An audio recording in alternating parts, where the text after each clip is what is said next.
Hello, let me try and explain to you how we test for certain organic substances in food.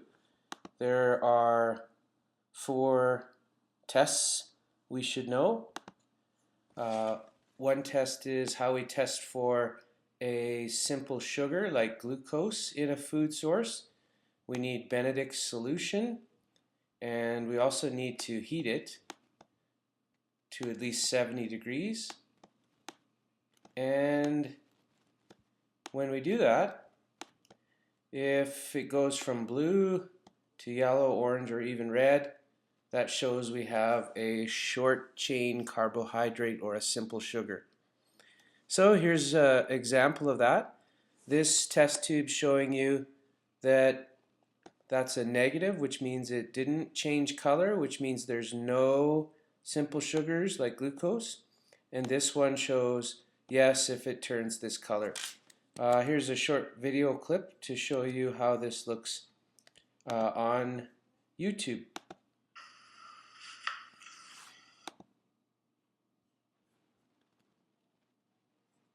You can see it change color here. This is nothing, and this had glucose in it. So it's going from blue to kind of an orangey color for the positive test. So this is a positive test.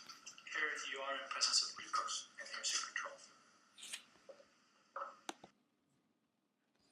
Let's go back to the PowerPoint, and let's look at how we test for long chain carbohydrates or long chain sugars carbohydrates. To do this, we'll use, or we normally use, iodine. So we add iodine to the solution, and if it turns from kind of light red or brown to a really blue-black color, we know we have starch in it. So this is no starch, and this would mean yes, there's a positive test for starch. And so things like potatoes, rice, some pasta have lots of starch, which are long chain carbohydrates in them. Let's look at what kind of tests we would do for proteins. Proteins are prevalent in lots of meat products and egg. And so what we use is we use a solution called burette solution, which is down here. It kind of looks like that. And we add it to a test tube, and it kind of looks kind of light blue.